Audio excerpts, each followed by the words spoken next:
Assalamualaikum warahmatullahi wabarakatuh.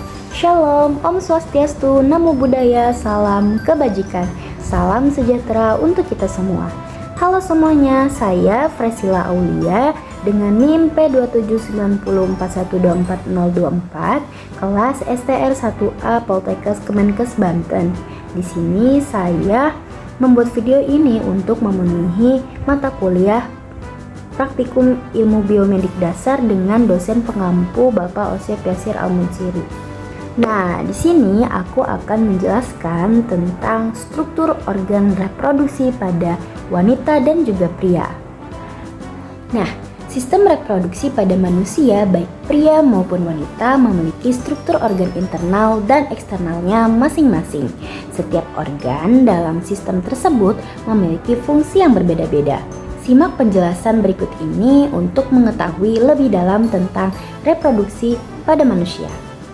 Nah, ini yang pertama adalah organ reproduksi pada wanita. Ini organ reproduksi yang eksternal. Terdiri dari mons pubis, labia mayor, labia minor, clitoris, vestibulum, hymen, dan perineum. Kita akan membahas satu persatu. Yang pertama adalah mons pubis. Ini adalah mons pubis. Mons pubis ini adalah jaringan lemak sumputan yang berbentuk bulat, yang lunak dan padat, serta merupakan jaringan ikat di atas simfisis pubis. Mons pubis banyak mengandung kelenjar minyak dan di tubuh rambut berwarna hitam, kasar, dan juga ikal pada masa pubertas. Namun pubis ini berperan dalam sensualitas dan melindungi simfisis pubis selama koitus atau hubungan seksual. Semakin bertambahnya usia, jumlah jaringan lemak di tubuh wanita berkurang dan rambut pubis pun menipis. Lalu ada labia mayor. Labia mayor adalah dua lipatan kulit panjang yang melengkung, menutupi lemak dan jaringan ikat yang menyatu dengan mons pubis. Memanjang dari mons pubis ke arah bawah, mengelilingi labia minor berakhir dari perineum pada garis tengah. Nah, panjangnya ini kurang lebih sampai 7 hingga 8 cm, lalu lebarnya itu 2-3 cm, dan tebalnya itu 1-1,5 cm, dan agak meruncing ya pada ujung bawahnya. Nah, labia mayor ini melindungi labia minor, meatus urinarius, dan introitus vagina atau lubang vagina. Memiliki pigmen lebih gelap daripada jaringan sekitarnya dan ditutupi oleh rambut yang kasar, sama dengan rambut di mons pubis, dan semakin menipis ke arah luar. Nah, ini di sini tebal, lalu ke sini arah menipis, semakin menipis dan semakin menipis. Bagian ini mengandung suplai kelenjar sebasea dan banyak kelenjar keringat serta banyak mengandung pembuluh darah.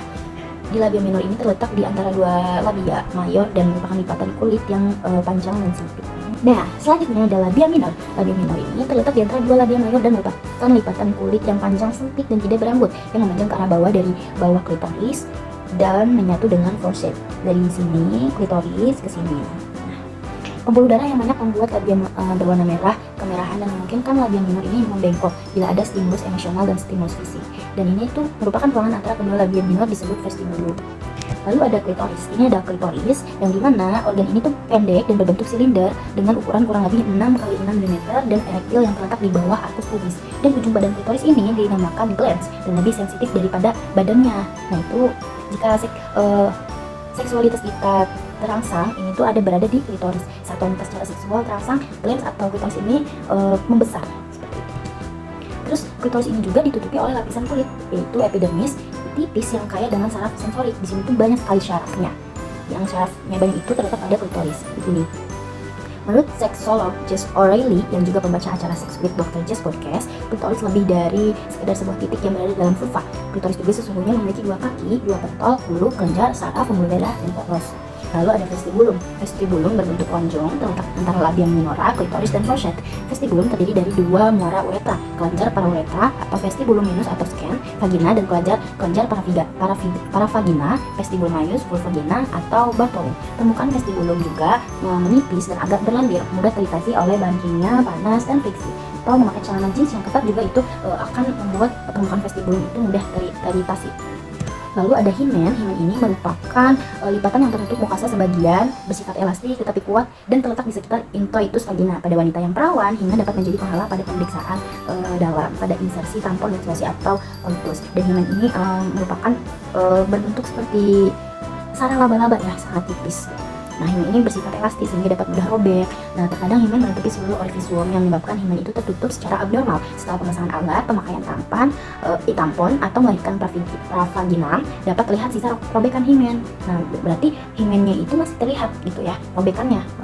Lalu ada perineum. Perineum ini terdiri dari otot dan fascia urogenitalis serta diafragma pelvis. Perineum ini berperan untuk mengontrol proses buang air besar dan buang air kecil, menjaga aktivitas peristaltik agar tetap normal dengan menjaga tekanan intra-abdomen dan fungsi seksual yang sehat setelah bersalin. Lalu perineum ini merupakan daerah muskular yang ditutupi kulit antara introitus vagina dan anus. Ini vagina, ini perineum, lalu ini anus. Nah, selanjutnya kita masuk ke bagian dalamnya. Ini dia bagian dalamnya. Di bagian dalam ada vagina, uterus, tuba fallopi, dan juga ovarium. Vagina ini merupakan penghubung antara genitalia eksternal dengan genitalia internal, di mana vagina berukuran di depan 6,5 cm dan di belakangnya 9,5 cm. Pada puncak vagina terdapat bagian yang menonjol dari leher rahim disebut posio. Lalu ada uterus. Uterus ini berbentuk seperti buah alpukat atau buah pil yang sedikit gepeng terletak dalam rongga pelvis. Nah, panjang uterus itu bisa sampai 7,5 cm lah. Lalu lebarnya 5 cm dan tebalnya itu 2,5 cm. Uterus pada wanita dewasa terletak di sumbu tulang panggul dalam posisi anteversio fleksi yang membentuk sudut dengan vagina. Korpus uteri ke arah depan itu membentuk sudut 120 sampai 130 derajat dengan serviks. Uterus itu terdiri dari fulus uteri atau dasar rahim, lalu korpus uteri, serviks uteri, dan juga ada endometrium, myometrium, perimetrium atau lapisan luar. Lalu ada tuba fallopi. Tuba fallopi ini terdiri dari pars interstitialis atau bagian tuba yang terdapat di dalam uterus, pars ignica, pars ampularis, infundibulum.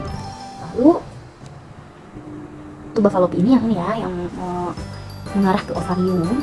Dan ini adalah ovarium, yang dimana ovarium ini adalah kelenjar yang terletak di kanan dan kiri uterus, terikat oleh ligamentum uterus, dan ovarium ini berhubungan dengan uterus melalui ligamentum ovaricopium terletak pada lapisan belakang ligamentum latum. Bagian ovarium yang berada di dalam kavum peritoni dilapisi oleh epitelium kubik silindrik disebut epitelium germinativum. Nah, organ reproduksi wanita telah kita bahas semuanya. Sekarang beralih ke organ reproduksi pada pria. Yang bagian eksternal ada penis dan skrotum. Di penis ini terletak menggantung di depan skrotum. Ini skrotum, ini penis. Bagian ujung penis ini disebut gland penis. Bagian tengah disebut corpus penis dan pangkalnya disebut radik penis. Dan penis tertutup oleh corpus penis. Kulit nutut ini disebut prepudium. Dan ini terdiri dari atas jaringan seperti busa dan terletak memanjang. Tempat muara uretra dari gland penis adalah penulum. Penis ini merupakan alat yang mempunyai jaringan erektil yang satu sama lain dilapisi jaringan fitosa. Jaringan erektil ini terdiri atas rongga-rongga seperti karet busa. Lalu ereksi otot dipengaruhi oleh beberapa otot. Yang pertama ada musculus ischia caverneus. Ini itu musculus erector penis. Otot-otot ini menyebabkan erektil ketegangan pada waktu coitus atau persetubuhan. Lalu musculus bulbo cavernosus. Lalu ada musculus bulbo cavernosus untuk mengeluarkan urin. Dan ini penis itu mempunyai 3 buah corpus cavernosa atau alat pengeras zakar, yaitu 2 buah corpus cavernos uretra terletak di sebelah pelum atas dari penis, satunya lagi ada di uretra terletak di sebelah bawah dari penis yang merupakan saluran kemih. Nah, selanjutnya skrotum. Bagian depan skrotum terdapat penis dan di belakangnya itu terdapat anus. Skrotum adalah berupa kantong yang terdiri atas kulit tanpa lemak, memiliki sedikit jaringan otot yang berada di dalam pembungkus disebut tunica vaginalis yang dibentuk dari peritoneum. Skrotum banyak mengandung pigmen dan di dalam terdapat kantong. Setiap kantong itu berisi epididymis veniculus spermaticus, dan suhu di dalam skrotum itu rata-rata adalah beberapa derajat Celcius lebih rendah daripada suhu tubuh normal. Nah, selanjutnya ada bagian internal. Wah, bagus gak? Ini pada bagian dalam. Yang pertama ada testis. Testis terdiri dari 2 buah glandula yang memproduksi semen, terdapat di dalam skrotum digantung oleh veniculus spermaticus. Ini testis yang berwarna biru bulat. Suhu di dalam skrotum kurang lebih 35 derajat, sedikit lebih rendah dari suhu tubuh yang dibutuhkan untuk memproduksi sperma. Nah, testis juga memiliki fungsi. Yang pertama, membentuk gamet-gamet baru yaitu spermatozoa, dan dilakukan di tubulus seminiferus dan menghasilkan hormon testosteron yang dilakukan oleh sel interstisial atau kelenjar testis ini menghasilkan hormon FSH dan LH. Hormon testosteron ini disekresi oleh testis, sebagian besar berkaitan dengan protein plasma. Lalu ada epididymis. Nah, epididymis ini berdekatan dengan testis. Ini yang warna ini. Epididymis adalah pipa dengan panjang sekitar 6 cm, yaitu kulit-kulitku pada permukaan posterior masing-masing testis. Nah, yang ini nih.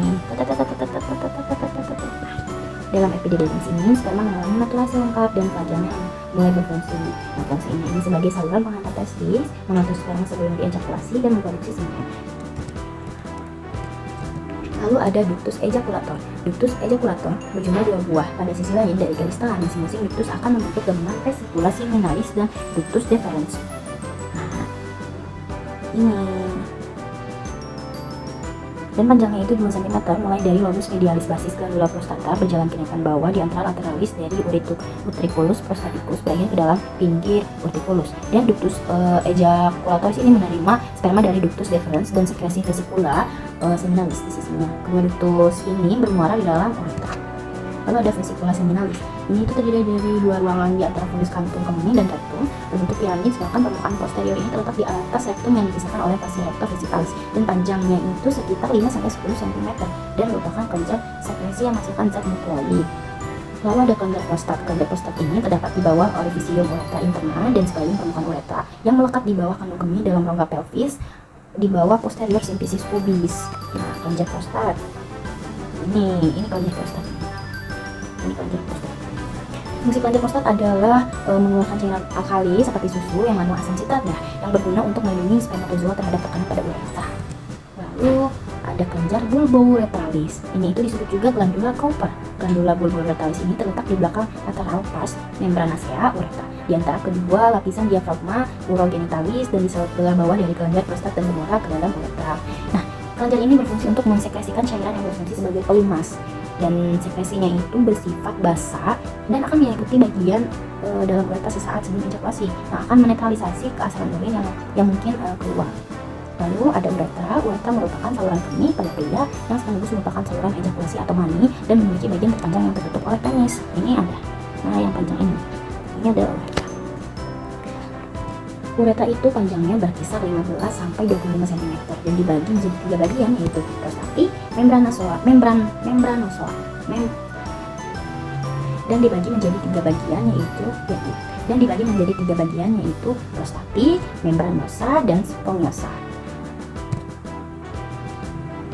Uretra memiliki 2 fungsi. Yang pertama, bagian dari sistem kemih yang mengalirkan air kemih dari kandung kemih, lalu bagian dari sistem reproduksi yang mengalirkan semen. Tolong, kaki saya sakit. Nah, teman-teman, sekarang kita jadi tahu kan bagaimana sih bentuk-bentuk di dalam dan juga di luar organ reproduksi wanita dan pria serta fungsinya loh. Dan sekarang teman-teman bisa tahu apa aja fungsi dan manfaatnya. Semoga dengan adanya video ini bisa menambah wawasan teman-teman. Dan mohon maaf jika ada kesalahan kata, kurang dan lebihnya mohon maaf. Wassalamualaikum warahmatullahi wabarakatuh. Bye.